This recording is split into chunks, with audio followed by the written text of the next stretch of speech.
காரடையான் நோன்பு 2026. இந்த நாள்ல ரொம்ப ரொம்ப முக்கியமான ஒரு விஷயம் என்ன? தாலி கயிறு மாத்துறது. ஒரு சிலர் பாத்தீங்கன்னா கயிறு போட்டு அதுல தாலி போட்டிருப்பாங்க. நிறைய பேர் தங்க செயின்ல தாலி கயிறு போட்டிருப்பாங்க. ஒரு சிலர் பாத்தீங்க அப்படின்னா தங்க செயின்ல தங்க கம்பியில தாலி போட்டிருப்பாங்க. ஒரு சிலர் தங்க செயின்ல வெள்ளி கம்பியில தாலி போட்டிருப்பாங்க. இப்படி ஒவ்வொருத்தரும் ஒவ்வொரு முறைப்படி தாலி அணிந்திருப்பாங்க இல்லையா? இவங்க எல்லாருமே முதல்ல எந்த நேரத்துல தாலி கயிறு மாற்றணும், முக்கியமான நேரம் என்ன, இன்னொன்று இப்போ தங்கத்தில் வெளியில் போட்டிருக்கவங்கலாம் என்ன செய்யலாம் அப்படிங்கிறத நாம் இந்த பதிவில் தெரிஞ்சுக்கலாங்க. நம்ம சேனலில் நான் போடக்கூடிய பதிவுகளில் உங்களுக்கு சந்தேகம் இருந்தாலும், பூஜை பொருட்கள் உங்களுக்கு தேவைப்பட்டாலும், உங்கள் தனிப்பட்ட பிரச்சனைகள் எதுவாக இருந்தாலும் சரி, அந்த பிரச்சனைகளுக்கு ஏற்ற முறையான பரிகாரங்கள் செய்து கொள்ள விரும்பினாலும், அக்ஷய பாத்திரம் உணவளிக்கும் திட்டத்தின் மூலம் ஆதரவற்ற ஏழை குழந்தைகளுக்கும் முதியவர்களுக்கும் உணவளிக்க விரும்பினாலும், குறிப்பாக காரடையான் நோன்பு அன்று தவறாமல் உணவளிக்க முன்வாருங்கள். இப்ப நான் சொன்ன விஷயங்களை பத்தி தகவல்கள் நீங்கள் பெற எண்ணினால் 9346920042 இந்த வாட்ஸ்அப் எண்ணுக்கு தொடர்பு கொள்ளுங்க. முதல்ல நேரம் தெரிஞ்சுக்கலாம். இப்போ நான் காலையில் மாற்ற போகிறேங்க, ஏன்னா எனக்கு நான் ஆஃபீஸ் போயிடுவேன், காலையில் மாற்றலாம் அப்படின்னா எந்த நேரத்தில் மாற்றலான்னு பார்த்தீங்கன்னா காலை 7:35 8:20 மாற்றிக்கோங்க.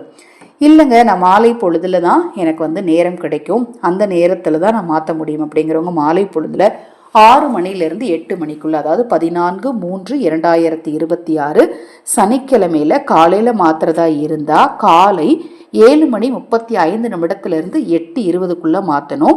மாலை பொழுதுல மாற்றுவதாக இருந்தால் 6 to 8. இது எல்லாமே கயிறு அணிந்திருப்பாங்க இல்லையா, அவங்க புது கயிறு வாங்கி அந்த கயிற்றுல தாலியை கோர்த்து அம்பாள் முன்னாடி வச்சு வழிபாடு செஞ்சுட்டு கட்டிக்கணும். வீட்டில் மூத்த பெண்மணிகள் யாராவது இருந்தாங்கன்னா அவங்க கையால் வாங்கி கட்டிக்கலாம், இல்லை கணவரையே கட்ட சொல்லி கட்டிக்கலாங்க.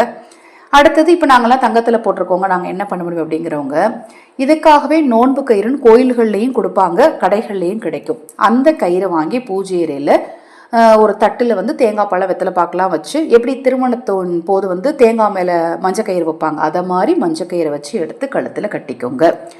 அந்த கயிறை குறைந்தபட்சம் ஒரு 10-11 நாள் உங்கள் கழுத்திலே இருக்கட்டும். அதன் பிறகு பூஜையில் விளக்கு பொருத்திட்டு அந்த கயிறை எடுத்து கொண்டு போய் ஓடுற நீரில் போட்டுடலாம். இல்லை அப்படின்னா ஏதாவது விருட்சத்துக்கு அடியில் கொண்டு போய் போட்டுட்டு வந்துடலாம்.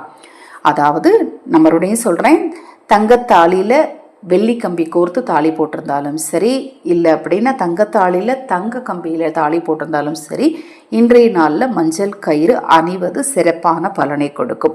மஞ்சள் கயிறில் தான் நான் தாலி போட்டிருக்கேன் அப்படிங்கிறவங்க அன்றைய நாளில் மஞ்சள் கயிறில் நான் சொன்ன மாதிரி நீங்கள் சாமி கும்பிட்டுட்டு கணவன் மனைவிக்குள்ளே அந்யோன்யம் ஏற்படணும், புரிதல் ஏற்படணும், சண்டை சச்சரவுகள் இருக்கக்கூடாது அப்படின்னு மனதார அம்பால வேண்டிட்டு இந்த குறிப்பிட்ட நேரத்தில் தாலி கயிறு மாற்றிக்கோங்க. இப்போ நான் சொன்ன பதிவில் ஏதாவது சந்தேகம் இருந்தாலும் வாட்ஸ்அப்பில் கேளுங்க, நிச்சயமாக தெளிவுபடுத்துகிறேன். ஹரஹர சங்கர, ஜெய் ஜெய் சங்கர, மகாபெரிவா திருவடி பாதம் சரணம் சரணம். நல்லதே நடக்கட்டும்.